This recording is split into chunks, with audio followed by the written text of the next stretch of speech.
নমস্কাৰ টাইমেটাৰ দৰ্শকক মই জ্যোতিদীপ বৈশ্যই স্বাগতম জনাইছো এই মুহূৰ্তত এটা ৰাজনৈতিক ডাঙৰ খবৰ লৈ আইছো যেটো খবৰক লৈ চৰ্চা চলি আছে যে পৰৱৰ্তী মুখ্যমন্ত্ৰী কোন হ'ব আৰু আটাইতকৈ ডাঙৰ প্ৰশ্নটো যে মুখ্যমন্ত্ৰীৰ নাম কেতিয়া ঘোষণা হ'ব ইয়াক লৈ এবাৰ বিজেপিৰ সভাপতি ৰঞ্জিত দাসৰ তৰফৰ পৰা আনুষ্ঠানিক মন্তব্য আহিছে আমি জনাই আছো এটা ডাঙৰ খবৰ অসমৰ ৰাজনীতিৰ আটাইতকৈ ডাঙৰ প্ৰশ্নটো কোন হ'ব ৰাজ্যৰ পৰৱৰ্তী মুখ্যমন্ত্ৰী বৰ্তমান সময়তো ইয়াক লৈ জল্পনা কল্পনা অব্যাহত আছে আৰু ইয়াৰ মাজতে বিজেপিৰ ৰাজ্যিক সভাপতি ৰঞ্জিত দাসে মন্তব্য কৰি কৈছে কাইলৈ 12 বজাত বিজেপিৰ বিধায়িনী দলৰ বৈঠক অনুষ্ঠিত হ'ব আৰু এই বৈঠকত উপস্থিত থাকিব কেইবাগৰাকী ৰাষ্ট্ৰীয় পৰ্যবেক্ষক 4 গৰাকীকৈ ৰাষ্ট্ৰীয় বিজেপিৰ তত্ত্বাৱধায়ক তথা পৰ্যবেক্ষক আহিব বিএল সন্তোষ আৰু অৰুণ সিং নৰেন সিং তোমাৰ আৰু বৈজয়ন্ত জয় পাণ্ডা তেওঁলোক আহিব অসমলৈ গুৱাহাটীলৈ তেওঁলোক আহিব আৰু ইয়াৰে দুজন পৰ্যবেক্ষকৰ উপস্থিতিত নিৰ্বাচিত কৰা হ'ব ৰাজ্যৰ পৰৱৰ্তী মুখ্যমন্ত্ৰী গৰাকী আজি ৰঞ্জিত দাসে কিছু মুহূৰ্তৰ আগতে আনুষ্ঠানিক মন্তব্য কৰিছে ডক্টৰ হিমন্ত বিশ্ব শৰ্মা নে সৰ্বানন্দ সোণোৱাল ইয়াক লৈ এতিয়াও জল্পনা কল্পনা চলি আছে কিন্তু ৰঞ্জিত দাসৰ আনুষ্ঠানিক মন্তব্য যে কাইলৈ 12 বজাত বিজেপিৰ বিধায়িনী দলৰ বৈঠক হ'ব আৰু এই বৈঠকত দুগৰাকীকৈ ৰাষ্ট্ৰীয় তত্ত্বাৱধায়ক উপস্থিত থাকিব 4 গৰাকীকৈ বিজেপিৰ ৰাষ্ট্ৰীয় পৰ্যবেক্ষক ইতিমধ্যে আহিব তেওঁলোকৰ নাম আমি আপোনালোকক কৈ দিছো বিএল সন্তোষ বৈজয়ন্ত জয় পাণ্ডা তাৰ লগতে আন দুগৰাকী হৈছে অৰুণ সিং আৰু কেন্দ্ৰীয় কৃষি মন্ত্ৰী নৰেন্দ্ৰ সিং তোমাৰ তেওঁলোকো আহিব আৰু ইয়াৰে দুগৰাকী পৰ্যবেক্ষকৰ উপস্থিতিত বিধায়িনী দলৰ নেতা নিৰ্বাচিত কৰা হ'ব আৰু তেখেতেই পৰৱৰ্তী মুখ্যমন্ত্ৰী হৈ পৰিব ডাঙৰ প্ৰশ্নটো হৈছে ডক্টৰ হিমন্ত বিশ্ব শৰ্মা নে বৰ্তমানৰ মুখ্যমন্ত্ৰী সৰ্বানন্দ সোণোৱাল এই কথাখিনি পাতিম কিন্তু প্ৰথমতে ৰঞ্জিত দাসৰ এক্সক্লুসিভ মন্তব্য আমি আপোনালোকক দেখুৱাই লৈছো য'ত তেওঁ এই কথা আনুষ্ঠানিকভাৱে প্ৰকাশ কৰিছে কাইলৈ ভাৰতীয় জনতা পাৰ্টিৰ বিধায়িনী দলৰ বৈঠক আমাৰ অসম বিধানসভাৰ প্ৰেক্ষাগৃহত অনুষ্ঠিত হ'ব আৰু সেইকাৰণে কাইলৈ ভাৰতীয় জনতা পাৰ্টিৰ বিধায়কসকলক আমি 11টা বজাত ইয়াতে আমন্ত্ৰণ জনাইছোঁ আৰু 12 বজাত উক্ত বৈঠক অনুষ্ঠিত হ'ব আৰু উক্ত বৈঠকৰ কাৰণে ইতিমধ্যে দিল্লীৰ পৰা আমাৰ ৰাষ্ট্ৰীয় সমিতিৰ আমাৰ সাংগঠনিক সাধাৰণ সম্পাদক বিএল সন্তোষ ডাঙৰীয়া আমাৰ ভাৰত চৰকাৰৰ মন্ত্ৰী নৰেন্দ্ৰ সিং তোমৰ ডাঙৰীয়া সাধাৰণ সম্পাদক অসমৰ তত্ত্বাৱধায়ক সংগঠনৰ তত্ত্বাৱধায়ক বৈজয়ন্ত জয় পাণ্ডা ডাঙৰীয়া ইয়াতে উপস্থিত থাকিব আৰু সেই 4জনৰ ভিতৰত হয়তো 2জনক খন্তেক পিছত ৰাষ্ট্ৰীয় সমিতিয়ে পৰ্যবেক্ষক হিচাপে নিযুক্তি দিব আৰু সেই পৰ্যবেক্ষকসকলৰ উপস্থিতিত কাইলৈ বিধায়িনী দলৰ নেতা নিৰ্বাচিত কৰা হ'ব সেই বৈঠকৰ ফল আজি এইটো আজি গতিকে কাইলৈ আমি বহি ল'ম বহি পেলাই বিধায়িনী দলৰ আমি নেতা নিৰ্বাচিত কৰিম আজি হাইপথেটিকেল কথা কৈ লাভ নাই বিধায়িনী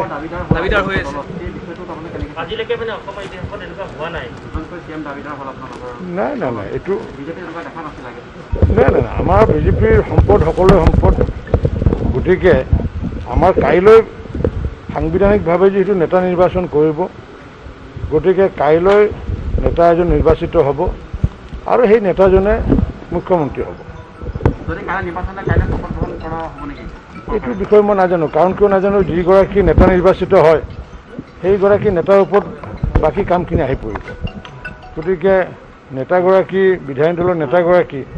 তেওঁৰ সিদ্ধান্তৰ ওপৰত বাকীখিনি কথা নিৰ্ভৰ কৰিব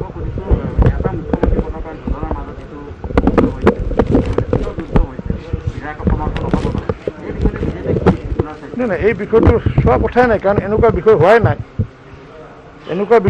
নাই মই ভাৰতীয় জনতা পাৰ্টিৰ ৰাজ্যিক সভাপতি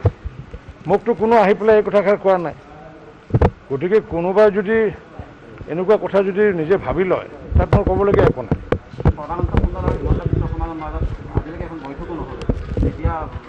নাই নাই মই যিহেতু ভাৰতীয় জনতা পাৰ্টিৰ সভাপতি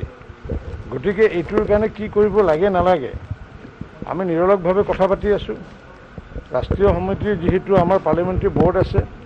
গতিকে পাৰ্লিমেণ্টাৰী বৰ্ডৰ নীতি নিৰ্দেশনা অনুযায়ী আমি যিমানখিনি কৰিবলগীয়া আছে আমি কৰি আছোঁ ভাৰতীয় জনতা পাৰ্টিত কোনো পদক লৈ পেলাই সংঘাত আগে পিছেও হোৱা নাই এতিয়াও নহয় আৰু আগন্তুক দিনতো নহয়, এইটো নিশ্চিত।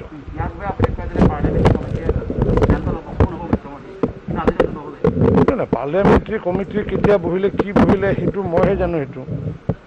গতিকে দিল্লীততো বহি থকা ৰিপৰ্টটো আপোনালোকে কৈছে, আপোনালোকে টিভিতে দেখিছোঁ। দিল্লীত আমাৰ মানুহৰ লগত আলোচনা হোৱা খবৰ আপোনালোকৰ সংবাদ মাধ্যম যোগে গম পাইছোঁ। গতিকে ৰাষ্ট্ৰীয় সমিতিত যিমানখিনি কাম কৰিবলগীয়া আছে সেইটো কাম কৰিছে।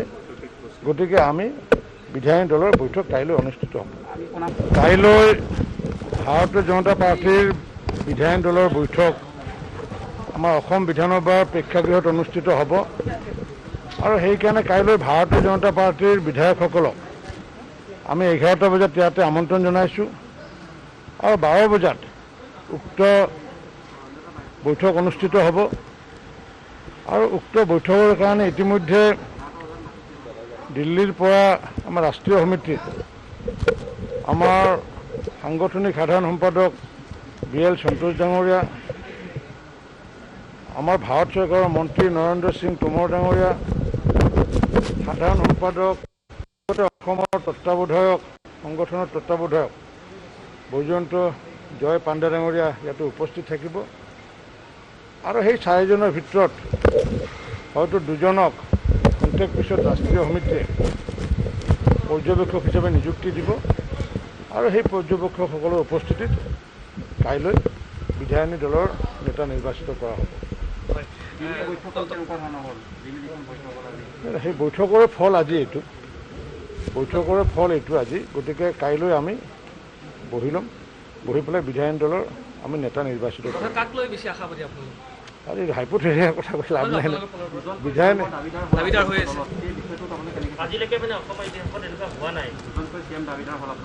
নাই এইটো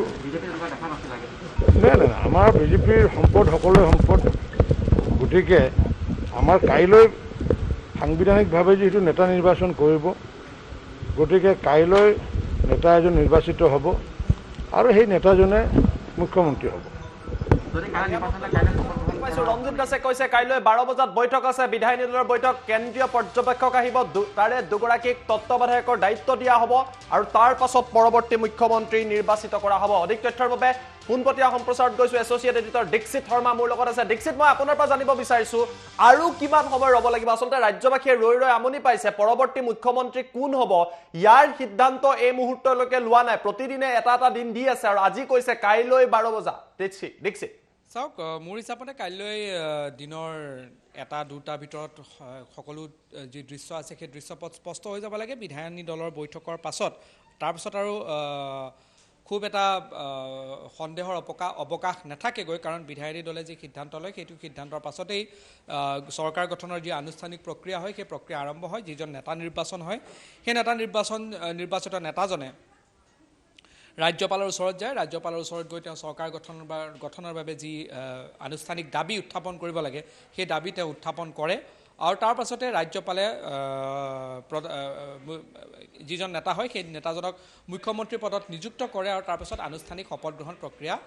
আৰম্ভ হয়। আৰু এই মুহূৰ্তত মই ভাবোঁ যে কাইলৈ দিনৰ 12 বজাৰ ভিতৰত এই গোটেই প্ৰক্ৰিয়াটো সম্পূৰ্ণ হ'বলৈ 1-1.5 ঘণ্টা সময় লাগিব। 1:30-2টা বজাৰ ভিতৰত সম্পূৰ্ণ স্থিতি বা সম্পূৰ্ণ যিখন ছবি আছে সেই ছবিখন স্পষ্ট হৈ যাব বুলি মই ভাবোঁ। আৰু যদিহে তাৰ পাছত আকৌ সংসদীয় সমিতিলৈ বস্তুটো প্ৰেৰণ কৰাৰ এক প্ৰক্ৰিয়া নাথাকে, যদিহে সংসদীয় সমিতিলৈ প্ৰেৰণ কৰাৰ প্ৰক্ৰিয়া থাকে তেতিয়াহ'লে আৰু কিছু সময় লগাৰ সম্ভাৱনা আছে। কিন্তু এই মুহূৰ্তত যিহেতু ৰাজ্যিক সভাপতিৰ ফালৰ পৰা এইটো কথা স্পষ্টতাৰে কোৱা হ'ল যে কাইলৈ দিনৰ 11 বজাত বিধায়কসকলক চেণ্ট্ৰেল হললৈ আহিবলৈ নিৰ্দেশ দিয়া হৈছে। 4জনকৈ তত্ত্বাৱধায়ক আহিব, তত্ত্বাৱধায়কৰ 2জন উপস্থিত থাকিব। 2জনৰ উপস্থিতিত আনুষ্ঠানিকভাৱে নেতা নিৰ্বাচনৰ যি প্ৰক্ৰিয়া আছে সেই প্ৰক্ৰিয়া সম্পূৰ্ণ কৰা হ'ব আৰু তাৰ পাছতে চৰকাৰ গঠনৰ আনুষ্ঠানিক প্ৰক্ৰিয়াখিনি আৰম্ভ হ'ব। ৰাজ্যপালৰ ওচৰত কেতিয়া যায় সেয়া সময় নিৰ্ধাৰণ কৰা হ'ব। সময় নিৰ্ধাৰণৰ পাছত ৰাজ্যপালক সাক্ষাৎ কৰা হ'ব, দাবী উত্থাপন কৰা হ'ব আৰু দাবীৰ পিছতেই নেতা নিৰ্বাচন কৰাৰ মুখ্যমন্ত্ৰীয়ে আনুষ্ঠানিকভাৱে শপত গ্ৰহণ কৰে। কিন্তু এতিয়া সকলোতকৈ অধীৰ অপেক্ষাৰে বাট চাই আছে যে কোন হ'ব মুখ্যমন্ত্ৰী। সেই প্ৰশ্নটোৰ উত্তৰ এই মুহূৰ্তলৈকে স্পষ্ট হোৱা নাই প্ৰকৃততে কোন মুখ্যমন্ত্ৰী হ'ব। কিন্তু এটা কথা স্পষ্ট, যদিহে বিধানসভাৰ বিধায়িনী দলৰ আনুষ্ঠানিক বৈঠক আয়োজন কৰা হৈছে তেতিয়াহ'লে এইটো কথা স্পষ্ট হ'ব যে মুখ্যমন্ত্ৰী কোন হ'ব সেই নামটোত বা সেই নামটোত কোনো ধৰণৰ আৰু এতিয়া অধিক মানে জল্পনা কল্পনাৰ অৱকাশ নাথাকে কাৰণ বিধায়িনী দলৰ বৈঠক সেইখিনি সময়তে উলিওৱা হয় য'ত আনুষ্ঠানিকভাৱে যি বিধায়িনী দলৰ নেতা আছে নেতা নিৰ্বাচনৰ কাম কাজখিনি কৰাৰ বাবে হয় নিশ্চিতভাৱে দুয়োজন নেতাকে সৰ্বানন্দ সোণোৱাল হওক আৰু হিমন্ত বিশ্ব শৰ্মা হওক দুয়োজন নেতাকে এইটো কথা স্পষ্টতাৰে কোৱা হৈছে যে আপোনালোকে এই মুহূৰ্তত কোনো ধৰণৰ মন্তব্য নিদিব কোনো ধৰণৰ কথা কাৰো আগত নক'ব এইটো স্পষ্টতাৰে কেন্দ্ৰীয় নেতৃত্বৰ ফালৰ পৰা কোৱা হৈছে আৰু যি আনুষ্ঠানিকতা আছে আনুষ্ঠানিকতা ইয়াত অবজাৰভাৰৰ উপস্থিতিত সম্ভাৱনা আছে যাতে এই যি বিধায়িনী দলৰ বৈঠক আছে এই বিধায়িনী দলৰ বৈঠকত সংবাদ মাধ্যমক ভিতৰত যোৱাত সংবাদ মাধ্যমক এইটো কাভাৰ কৰাৰ অনুমতি নিদিব পাৰে কাৰণ তেওঁলোকে সম্পূৰ্ণৰূপে ভিতৰুৱাভাৱে সেইটো সিদ্ধান্ত লৈ শেষত সংবাদমেল যোগে ইয়াৰ আনুষ্ঠানিক ঘোষণা কৰাৰ সম্ভাৱনা আছে এনেকুৱা ধৰণৰ এটা সম্ভাৱনা হয় কিন্তু যিসকল লোকে বিজেপি জানে বা যিসকল লোকে বিজেপিৰ কাম কাজখিনিক ইমান দিনে পৰ্যবেক্ষণ কৰি আছে ইয়াত সম্পূৰ্ণৰূপে এটা সিদ্ধান্ত লোৱাৰ পাছতে কিছু প্ৰক্ৰিয়া আগবঢ়া হয় আৰু সেই গতিকে ইয়াত যদি আপুনি চাই তেতিয়াহ'লে এই পৰ্যায়ত যদি গৈছে তত্ত্বাৱধায়ক 4জনক পঠিওৱাৰ সিদ্ধান্ত গ্ৰহণ কৰা হৈছে তেতিয়াহ'লে ক'ৰবাত নহয় ক'ৰবাত ৰাষ্ট্ৰীয় নেতৃত্বই কোন মুখ্যমন্ত্ৰী হ'ব সেইটো এই মুহূৰ্তলৈকে যে সিদ্ধান্ত লোৱা নাই বা সিদ্ধান্ত ল'বলৈ যে বাকী আছে সেনেকুৱা ধৰণৰ নহয় আৰু এটা সূত্ৰ কৈ থকা হৈছে যে এই সিদ্ধান্তৰ শেষ মোহৰৰ বাবে প্ৰধানমন্ত্ৰীৰ লগত আলোচনা কৰা হ'ব পাৰে নিশ্চিতভাৱে হ'ব পাৰে কিন্তু সেইটো কেতিয়া হ'ব কোন মুহূৰ্তত হ'ব সেই কথাষাৰ এই মুহূৰ্ততে কোৱাটো সম্ভৱ নহয় আজিৰ দিনটোত প্ৰধানমন্ত্ৰী অন্যান্য কিছু কাৰ্যক্ৰমত ব্যস্ত হৈ আছিলে এইটো ৰাতিৰ ভাগতো হ'ব পাৰে আৰু এইটো দলৰ আভ্যন্তৰীণ বিষয় হয় আৰু তেওঁলোকে গৈ প্ৰধানমন্ত্ৰীৰ লগত সাক্ষাৎ কৰিব প্ৰধানমন্ত্ৰীৰ লগত কথা বতৰা পাতি এই গোটেই বিষয়টো শেষ মোহৰৰ বাবে প্ৰধানমন্ত্ৰীৰ ওচৰলৈ লৈ যাব পাৰে কিন্তু এই মুহূৰ্তত চাওক বিধায়িনী দলৰ বৈঠক ইতিমধ্যে আহ্বান জনোৱা হৈছে এইটো সভাপতিয়ে আহ্বান কৰে সভাপতিয়ে বিধায়িনী দলৰ বৈঠক আহ্বান কৰিলে নেতা নিৰ্বাচন কৰা হ'ব আৰু নেতা নিৰ্বাচনৰ পাছতে আনুষ্ঠানিকভাৱে মুখ্যমন্ত্ৰী কোন হ'ব সেই শপত গ্ৰহণ কৰা হ'ব কিন্তু এই মুহূৰ্তত কাৰ স্থিতি সবল এই প্ৰশ্নটোৱে আচলতে সকলোৰে মনত আছে প্ৰত্যেকজন অসমবাসীৰ মনত এই মুহূৰ্তত আছে যে কাৰ স্থিতি সবল হয় সেইটোৱেই লক্ষণীয় দিশ আৰু এই মুহূৰ্তত অসমৰ পৰৱৰ্তী মুখ্যমন্ত্ৰীজন কোন হ'ব সেইটো কিন্তু অধীৰ অপেক্ষাৰে বাট চাই আছে আৰু মই ভাবোঁ যে এই গোটেই বিষয়টোত আৰু বেছি এই গোটেই বিষয়টোত পলম কৰাটো উচিত নহ'ব এনেধৰণে লৈ থকাটো উচিত নহ'ব অধীৰ অপেক্ষাৰে প্ৰত্যেকজন অসমীয়াই বাট চাই আছে আৰু অসমৰ ৰাইজে যদি বিজেপিক আকৌ এবাৰ ভোট দিছে নিশ্চিতভাৱে তেওঁলোকৰ কথা বতৰা ভাবি চিন্তি চায়ে অসমৰ ৰাইজে দ্বিতীয়বাৰৰ বাবে বিজেপিক ভোট দিছে গতিকে বিজেপিৰো দায়িত্ব আছে যে এই জল্পনা কল্পনাৰ সোনকালে অৱসান ঘটাই অসমত এখন চৰকাৰ দি মুখ্যমন্ত্ৰী পাতি তেওঁলোকে চৰকাৰখনৰ কাম কাজ আৰম্ভ কৰিব লাগে চাওক ক'ভিডৰ অৱস্থা ৰাজ্যত অতিকৈ শোচনীয় ক'ভিডৰ অৱস্থা ৰাজ্যত অতিকৈ শোচনীয় আৰু এই ক'ভিডৰ অৱস্থাৰ সময়ত মোকাবিলা কৰিব পৰাকৈ এখন চৰকাৰ লাগে আৰু সেই চৰকাৰখন যদি কাম কাজত আৰম্ভ নকৰে তেতিয়াহ'লে ক'ভিডে ভয়াৱহ ৰূপ ধাৰণ কৰিব লাগে কাৰণ বিষয়াসকল কনফিউজনত থাকে যে যদিহে ৰাজ্যত এখন চৰকাৰ নাথাকে তেওঁলোকে কোনো এটা সিদ্ধান্ত ল'বলৈ আমোলা বিষয়াসকলে কিছু অকণমান কঠোৰ সিদ্ধান্ত ল'বলৈ কিছু অকণমান চৰকাৰখন নথকা পৰ্যায়ত তেওঁলোকৰ কিছু অসুবিধা হয় সেই গতিকে এই সকলো দৃষ্টিকোণৰ পৰা যদি চোৱা যায় নতুন ৰাজ্যত চৰকাৰখনে শীঘ্ৰেই দায়িত্ব লোৱাৰ অত্যন্ত প্ৰয়োজনীয়তা আছে সোনকালে নতুন চৰকাৰখনে নিজৰ দায়িত্বভাৰ গ্ৰহণ কৰিব লাগে কাম আৰম্ভ কৰিব লাগে আৰু এই বিতৰ্কৰ অৱসান ঘটাব লাগে এইটোৱে প্ৰথম আৰু প্ৰধান কথা কাৰণ আজি যদি অসমৰ ইমূৰৰ পৰা সিমূৰলৈ চাই তেতিয়াহ'লে প্ৰত্যেকজন মানুহে কৈ আছে যে ৰাজ্যত চৰকাৰ হ'ব লাগে এনেকুৱা এটা ফৰ্মুলা হ'ব পাৰে যে প্ৰথম মুখ্যমন্ত্ৰীৰ শপত ল'ব মন্ত্ৰীসভাৰ সম্প্ৰসাৰণ পিছৰ পৰ্যায়ত হৈ থাকিব পাৰে কিন্তু যিয়েই নহওক ৰাজ্যত কাইলৈৰ ভিতৰত পৰৱৰ্তী মুখ্যমন্ত্ৰীজন যে পাব বা দুপৰীয়া ভাগত পাব ইয়াত কিন্তু এই মুহূৰ্তত সন্দেহৰ অৱকাশ নাই কিন্তু দীক্ষিত এটা প্ৰশ্ন উত্থাপিত হৈছে ইমান বিলম্ব কৰা হৈছে আজি ৰঞ্জিত দাসকো সাংবাদিকে এই প্ৰশ্নটো কৰিছিলে যে বিজেপিৰ কোৱা হৈছে যে একাংশ বিধায়কৰ সমৰ্থন সৰ্বানন্দ সোণোৱালক একাংশৰ সমৰ্থন ডক্টৰ হিমন্ত বিশ্ব শৰ্মালৈ বিজেপিত এক প্ৰকাৰৰ বিসম্বাদ আৰম্ভ হৈছে নেকি বা বিজেপি দলটো পৰৱৰ্তী মুখ্যমন্ত্ৰীগৰাকী ঘোষণা হোৱাৰ পিছতে ভাগ হৈ পৰিব নেকি যিটো আমি 2013-14 চনত কংগ্ৰেছত দেখিছিলো যদিও তেওঁ দাবী কৰিছে যে বিজেপিত তেনেকুৱা একো নাই কিন্তু ইয়াৰ প্ৰভাৱ যে আগন্তুক সময়তো পৰিব সেয়া কিন্তু সুনিশ্চিত মুখ্যমন্ত্ৰী যোনেই নহওক দীক্ষিত এতিয়া সেইটোৱে চাব লাগিব যে ইয়াৰ যিটো মিডল ৱে যিটো এটা কোৱা যায় যে ইয়াৰ মধ্যম পন্থা কি হ'ব সেইটোৰ বাবে অপেক্ষা কৰিব লাগিব আৰু এইটো মুহূৰ্তত এইটো কথা ক'বলৈ কোনো ক্ষেত্ৰতে এইটো কথা কোনো সন্দেহেই নাই যে দুটা শিবিৰত দলটো বিভক্ত হৈ আছে ইয়াত কোনো সন্দেহ নাই সেইটো হয় বৰ্তমান হৈ আছে কোনোৱে স্পষ্টতাৰে মুখৰ আগৰ সাংবাদিকৰ আগত কোনোৱে নিজৰ কথা কৈছে আৰু কোনোৱে এই বিষয়টোত স্পষ্টতাৰে মুখ মেলিব বিচৰা নাই কিন্তু আভ্যন্তৰীণ ক্ষেত্ৰত যে দুটা শিবিৰত বিভক্ত হৈ পৰিছে তাত কোনো সন্দেহ নাই গতিকে এটা প্ৰশ্ন উত্থাপন হ'ব যে একত্ৰিত বিজেপিক অসমৰ ৰাইজে যি ভোটদান কৰিছিলে সেই বিজেপিয়ে একত্ৰিত হৈ অসমৰ ৰাইজক তেওঁলোকৰ প্ৰতিশ্ৰুতি পূৰণ কৰাত কিমান সফল হ'ব আৰু কেন্দ্ৰীয় নেতৃত্বই একত্ৰিত বিজেপিৰ প্ৰতিশ্ৰুতি পূৰণৰ বাবে অসমৰ ৰাইজে যি ভোট দিছিলে সেই ভোটৰ প্ৰতি কিমান সন্মান আগবঢ়ায় সেইটো কিন্তু এই মুহূৰ্তত সকলোতকৈ ডাঙৰ উদ্দেশ্য হ'ব সকলোতকৈ ডাঙৰ ঘটনা হ'ব মুখ্যমন্ত্ৰী কোন হয় মুখ্যমন্ত্ৰী কাৰ হয় মুখ্যমন্ত্ৰী কেনেকৈ হয় সেইটোতকৈ গুৰুত্বপূৰ্ণ যি প্ৰতিশ্ৰুতি দিছিল সেই প্ৰতিশ্ৰুতি বিজেপিয়ে একত্ৰিতভাৱে নিজৰ প্ৰতিশ্ৰুতি পূৰণ কৰিব পাৰিব নে নোৱাৰে এইটোহে সকলোতকৈ ডাঙৰ এই মুহূৰ্তত প্ৰশ্ন এইকাৰণে উদ্ভৱ হৈছে যোৱা দেওবাৰে নিৰ্বাচনী ফলাফল আহিছিল আজি শনিবাৰ শেষ হ'ল কাইলৈ দেওবাৰ এটা সপ্তাহ সম্পূৰ্ণ হৈ গ'ল কিন্তু ৰাজ্যত অসমৰ জনতাই অন্যান্যৰ বা মহাজোঁট বা অন্যান্য যি আঞ্চলিক ৰাজনৈতিক শক্তি আছিল সকলোকে প্ৰত্যাখ্যান কৰি বিজেপিক কিয় ভোট দিছিলে নিশ্চিতভাৱে তেওঁলোকৰ প্ৰতিশ্ৰুতি পূৰণ কৰিবলৈ দিছিলে এতিয়া যদি মুখ্যমন্ত্ৰী কেন্দ্ৰিক বিতৰ্ক হৈ থাকে ক'ৰবাত নহয় ক'ৰবাত জনাদেশৰ অৱমাননা হৈছে তাত কোনো সন্দেহ নাই ৰাইজৰ যি আশা আকাংক্ষাৰে যি জনমত দিছিলে জনতাই যি আদেশ দিছিলে সেই আদেশৰ ক'ৰবাত উপেক্ষা হৈছে নেকি এইটো দুয়োটা শিবিৰে চিন্তা কৰিব লাগিব এইটো শিবিৰ এজনৰ ব্যক্তিগত কথা নহয় এইটো সিদ্ধান্ত ল'ব লাগিব দুয়োটা শিবিৰ আৰু ক'ৰবাত নহয় ক'ৰবাত কেন্দ্ৰীয় নেতৃত্বই ল'ব লাগিব আজি ভোট কোন মুখ্যমন্ত্ৰী হ'ব সেইটোৰ ভিত্তিত দিয়াৰ বিপৰীতে অসমৰ ৰাইজে ক'ৰবাত নহয় ক'ৰবাত ভোট দিছিলে যে একত্ৰিত বিজেপিয়ে নিজৰ প্ৰতিশ্ৰুতি পূৰণ কৰিব কিন্তু এতিয়া ব্যক্তিগত স্বাৰ্থ অধিক হৈ পৰিছে নেকি এইটোৱে ডাঙৰ প্ৰশ্ন কাৰণ অসমৰ ৰাইজে আজি এসপ্তাহৰ আগত জনমত দিছিলে অসমৰ ৰাইজে আজি এসপ্তাহৰ আগত নিজৰ মতামত দিছিলে বিজেপিৰ পক্ষত আৰু আজিৰ তাৰিখত বিজেপিৰ শীৰ্ষ নেতৃত্বৰ পৰা আৰম্ভ কৰি একেবাৰে অফিচৰ যিজন মানুহ আছে সকলোৰে দায়িত্ব আছে এই প্ৰতিশ্ৰুতি পালন কৰা অসমৰ জনতাই তেওঁলোকৰ ওপৰত যি বিশ্বাস ৰাখিছে সেই বিশ্বাস ৰখাৰ তেওঁলোকৰ দায়িত্ব আছে আৰু ক'ৰবাত নহয় ক'ৰবাত যদি ব্যক্তিগত স্বাৰ্থ সৰ্বোপৰি হৈ পৰিছে তেতিয়াহ'লে জনতাৰ আদেশৰ স্পষ্ট ৰূপত উলংঘা হৈছে ধন্যবাদ জনাইছোঁ দীক্ষিত অভিষেক তথ্য জনোৱাৰ বাবে কিন্তু ডাঙৰ প্ৰশ্নটো পুনৰবাৰ আমি আপোনালোকক সেই ব্ৰেকিং নিউজটো জনাই আছোঁ যে মুখ্যমন্ত্ৰী কোন হ'ব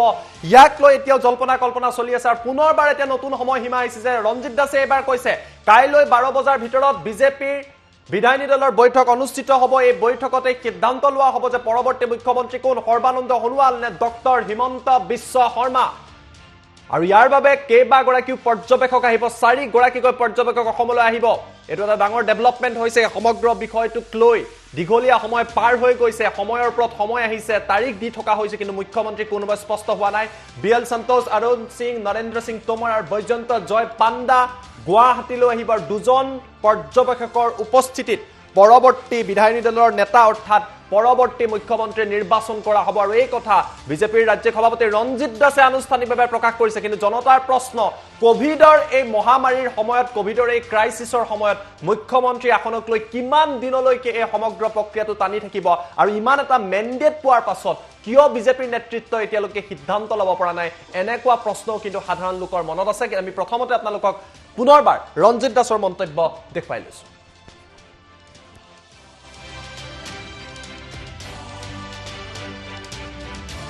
কাইলৈ ভাৰতীয় জনতা পাৰ্টিৰ বিধায়িনী দলৰ বৈঠক আমাৰ অসম বিধানসভাৰ প্ৰেক্ষাগৃহত অনুষ্ঠিত হ'ব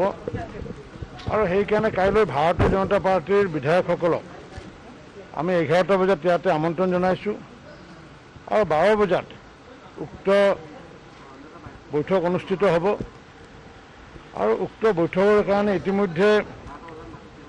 দিল্লীৰ পৰা আমাৰ ৰাষ্ট্ৰীয় সমিতিৰ আমাৰ সাংগঠনিক সাধাৰণ সম্পাদক বিএল সন্তোষ ডাঙৰীয়া আমাৰ ভাৰত চৰকাৰৰ মন্ত্ৰী নৰেন্দ্ৰ সিং তোমৰ ডাঙৰীয়া সাধাৰণ সম্পাদক অসমৰ তত্ত্বাৱধায়ক সংগঠনৰ তত্ত্বাৱধায়ক বৈজয়ন্ত জয় পাণ্ডা ডাঙৰীয়া ইয়াতে উপস্থিত থাকিব আৰু সেই 4জনৰ ভিতৰত হয়তো 2জনক খন্তেক পিছত ৰাষ্ট্ৰীয় সমিতিয়ে পৰ্যবেক্ষক হিচাপে নিযুক্তি দিব আৰু সেই পৰ্যবেক্ষকসকলৰ উপস্থিতিত কাইলৈ বিধায়িনী দলৰ নেতা নিৰ্বাচিত কৰা হ'ব সেই বৈঠকৰে ফল আজি এইটো আজি গতিকে কাইলৈ আমি বহি ল'ম বহি পেলাই বিধায়িনী দলৰ আমি নেতা নিৰ্বাচিত কৰিম কাক লৈ বেছি আশাবাদী আপোনালোক আৰু এই হাইপথেৰিয়া কথা কৈ লাভ নাই বিধায়িনী দাবীদাৰ হৈ আছে আজিলৈকে মানে অসমৰ ইতিহাসত এনেকুৱা হোৱা নাই নাই নাই নাই এইটো নাই নাই আমাৰ বিজেপিৰ সম্পদ সকলোৰে সম্পদ গতিকে আমাৰ কাইলৈ সাংবিধানিকভাৱে যিহেতু নেতা নিৰ্বাচন কৰিব গতিকে কাইলৈ নেতা এজন নিৰ্বাচিত হ'ব আৰু সেই নেতাজনে মুখ্যমন্ত্ৰী হ'ব এইটো বিষয়ে মই নাজানো কাৰণ কিয় নাজানো যিগৰাকী নেতা নিৰ্বাচিত হয় সেইগৰাকী নেতাৰ ওপৰত বাকী কামখিনি আহি পৰিব গতিকে নেতাগৰাকী বিধায়িনী দলৰ নেতাগৰাকী তেওঁৰ সিদ্ধান্তৰ ওপৰত বাকীখিনি কথা নিৰ্ভৰ কৰিব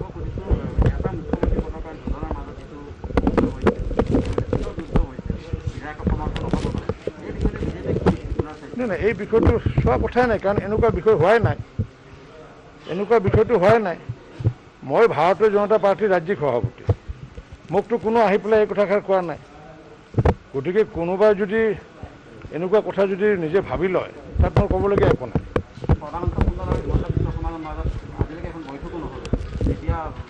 নাই নাই নাই মই যিহেতু ভাৰতীয় জনতা পাৰ্টীৰ সভাপতি গতিকে এইটোৰ কাৰণে কি কৰিব লাগে নালাগে আমি নিৰলসভাৱে কথা পাতি আছোঁ ৰাষ্ট্ৰীয় সমিতিৰ যিহেতু আমাৰ পাৰ্লিমেণ্টাৰী বৰ্ড আছে গতিকে পাৰ্লিমেণ্টাৰী বৰ্ডৰ নীতি নিৰ্দেশনা অনুযায়ী আমি যিমানখিনি কৰিবলগীয়া আছে আমি কৰি আছোঁ ভাৰতীয় জনতা পাৰ্টীত কোনো পদক লৈ পেলাই সংঘাত আগে পিছেও হোৱা নাই এতিয়াও নহয় আৰু আগন্তুক দিনতো নহয় এইটো নিশ্চিত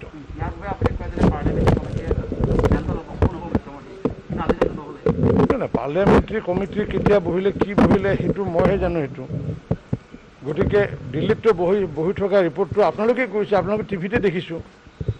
দিল্লীত আমাৰ মানুহৰ লগত আলোচনা হোৱা খবৰ আপোনালোকৰ সংবাদ মাধ্যম যোগে গম পাইছোঁ গতিকে ৰাষ্ট্ৰীয় সমিতিত যিমানখিনি কাম কৰিবলগীয়া আছে সেইটো কাম কৰিছে গতিকে আমি বিধায়িনী দলৰ বৈঠক কাইলৈ অনুষ্ঠিত হ'ব কাইলৈ ভাৰতীয় জনতা পাৰ্টীৰ বিধায়িনী দলৰ বৈঠক আমাৰ অসম বিধানসভাৰ প্ৰেক্ষাগৃহত অনুষ্ঠিত হ'ব আৰু সেইকাৰণে কাইলৈ ভাৰতীয় জনতা পাৰ্টীৰ বিধায়কসকলক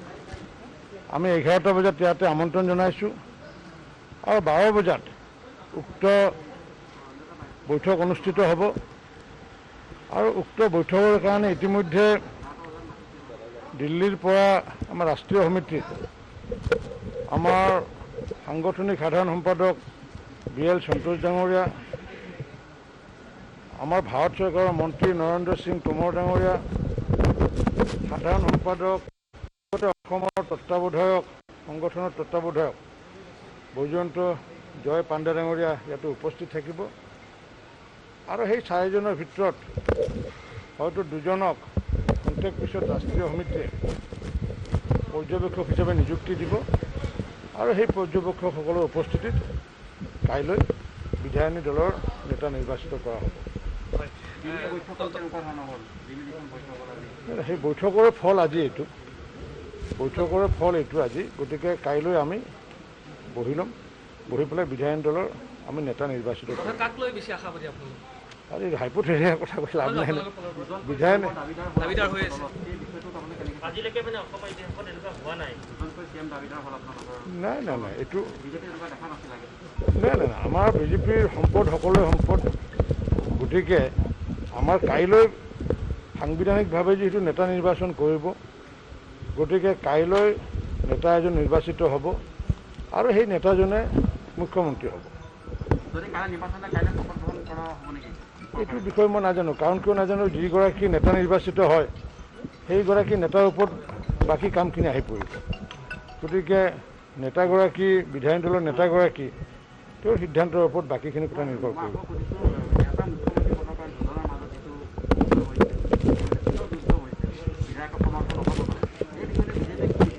নাই নাই এই বিষয়টো চোৱা কথাই নাই কাৰণ এনেকুৱা বিষয় হোৱাই নাই মই ভাৰতীয় জনতা পাৰ্টীৰ ৰাজ্যিক সভাপতি মোকতো কোনো আহি পেলাই এই কথাষাৰ কোৱা নাই গতিকে কোনোবাই যদি এনেকুৱা কথা যদি নিজে ভাবি লয় তাত মোৰ ক'বলগীয়া একো নাই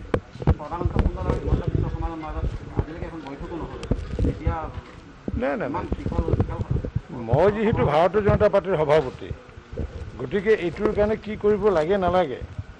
আমি নিৰলসভাৱে কথা পাতি আছোঁ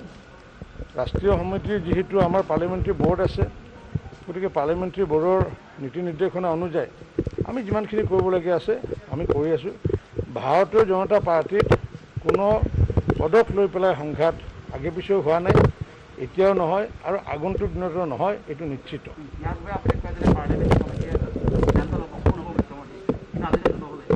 পাৰ্লিয়ামেণ্টাৰী কমিটি কেতিয়া বহিলে কি বহিলে সেইটো মইহে জানো সেইটো গতিকে দিল্লীততো বহি থকা ৰিপৰ্টটো আপোনালোকে কৰিছে আপোনালোকে টিভিতে দেখিছোঁ দিল্লীত আমাৰ মানুহৰ লগত আলোচনা হোৱা খবৰ আপোনালোকৰ সংবাদ মাধ্যম যোগে গম পাইছোঁ গতিকে ৰাষ্ট্ৰীয় সমিতিত যিমানখিনি কাম কৰিবলগীয়া আছে সেইটো কাম কৰিছে গতিকে আমি বিধায়িনী দলৰ বৈঠক কাইলৈ অনুষ্ঠিত হ'ব